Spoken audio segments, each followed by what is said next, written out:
This is the Jordan 1 Retro Fragment.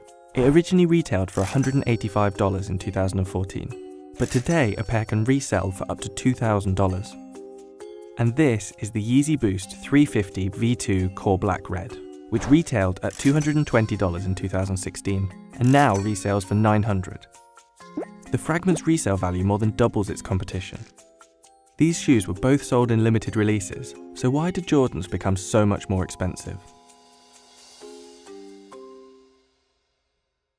It all has to do with the value of the Jordan brand and how it makes and markets its iconic sneakers. The fact that it's made in China where the tariffs are higher, made in the best factories, made with more material. Basketball shoes tend to use more material than a running shoe. And then trying to be as close to the original product are all things that have driven the prices up there. According to Matt's research, the average price of a basketball sneaker is about $110, while Jordan's average price is about $145. To understand why Jordan brand can charge more, let's go all the way back to the beginning, before the Jordan 1 was introduced. Before the 1984-85 season, Nike signed an unproven MJ to a 5-year deal worth more than 3 times the richest contract to that point. But that wasn't the only unusual decision Nike made while launching the Air Jordan brand. The Air Jordan 1 swapped the standard white upper for a black one, which violated the NBA's uniform policy and resulted in a $5,000 fine per game. On September 15th, Nike created a revolutionary new basketball shoe. On October 18th, the NBA threw them out of the game. Nike recognized this unique marketing opportunity and footed Mike's bill as he went on to win Rookie of the Year, playing every game in his band's namesake sneaker. It just showed that he was rebellious and it was something that people gravitated to and they wanted to wear them too. It was like the first sneaker that really shook up sneaker culture. I think it's the shoe that catapulted sneakers to where they are today because it was the first shoe that people saw and wanted more than the average shoe. Mike's success as a rookie made a big impact on Nike's bottom line. The original Jordan 1 hit stores across America in March 1985, priced at $65. And at the end of the year, the Air Jordan franchise had made $100 million in revenue. The Air Jordan 2 wasn't as successful.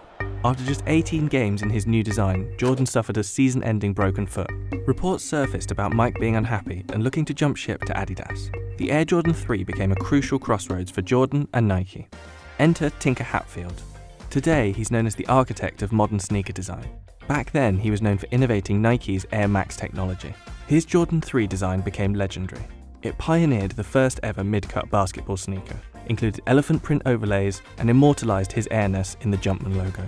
And Tinker incorporated his Air Max technology into the sole. Those 3 things, I think, brought its cultural importance because it was a statement shoe, right? So now you were actually making a statement by wearing a basketball shoe, which wasn't necessarily the purpose of wearing a basketball shoe off court. The company's rollout of the Jordan 3 was equally as legendary as the design. Nike's marketing team connected Jordan with Spike Lee for what would become some of the most memorable commercials in history. You know how I get up for my game?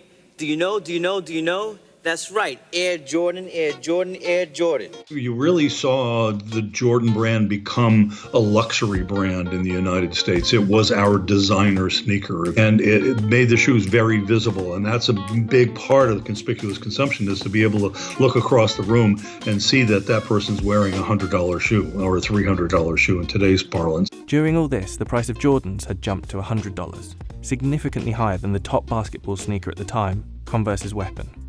Jordan marketed its sneakers as a luxury product to match MJ's talent and style, and in the process created a cultural phenomenon, bringing sports apparel into the mainstream. He was a very marketable figure with a great smile and a big hoop earring, and people wanted to look like him. And so you started seeing this face all over the world. But the brand priced out kids from low-income families who wanted them the most. And by the 90s, Jordans were so coveted, violence erupted around them.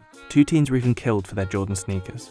Nevertheless, the phenomenon continued. Jordans were a status symbol that couldn't be stopped. Whether you're into fashion, whether you're into sports, or whether you're just a fan of Michael Jordan himself, you have to know about Jordan Brand. You have to own something from Jordan Brand. Hatfield continued to design Jordan's signature sneakers for the next 12 years.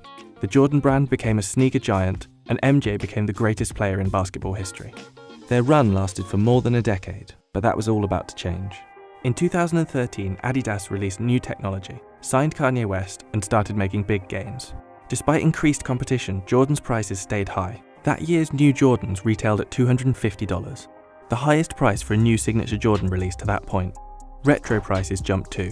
A retro is a re-release of an original shoe. $220 for these, $400 for these. This happens with every sneaker brand. As they see the resale prices of their shoes go higher, they want more of the pie.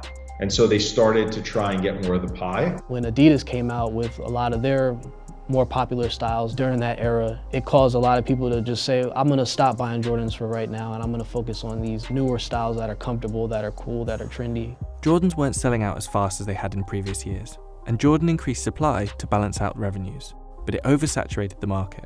According to Soul Collector, between September and November 2017, Jordan released 30 different retros.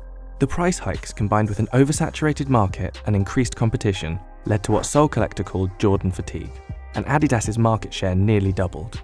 Jordan brand president Larry Miller admitted that the brand had released too many shoes and needed to figure out how to connect to young consumers again. And Nike CEO Mark Parker did just that with his Edit and Amplify strategy. He helped Nike's R&D cut down from 350 sneaker ideas to 50. This helped the company be more disciplined and catch up with the speed of the sneaker market. The secret sauce for Jordan over the years has always been unrequited demand, never having enough shoes to satisfy the market, which made the kid come back on the next release and hope that he would get a pair. Jordan mounted its comeback in 2018. The brand ramped up offerings for female customers, and its Concord 11 retro release was its most successful shoe introduction ever, according to Parker.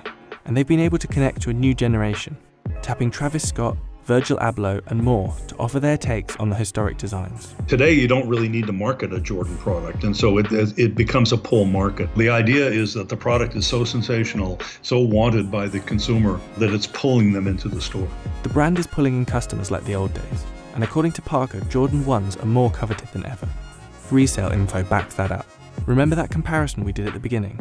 It looks like Jordan is getting the balance just right between nostalgia and innovation. This has to be my favorite sneaker of all time. This is the Air Jordan 4 White Cement. The Aleli May Jordan 1 Biotech. The Air Jordan 1. It represents the beginning of Jordan's career. I think it's interesting to see how the Jordan brand continues to evolve as it ventures deeper into the woman and unisex market. You know, it just reminds me of my childhood. This is really what got me into the sneaker game. It's the reason why a lot of us sneakerheads exist. And this Lakers colorway, man, that's just perfect. The Jordan 1 is like the shoe that sparked sneaker culture as it is today. I think that's the main shoe that created some sort of frenzy or connection to shoes versus this is a cool shoe I want to wear. It's something that people could really connect to.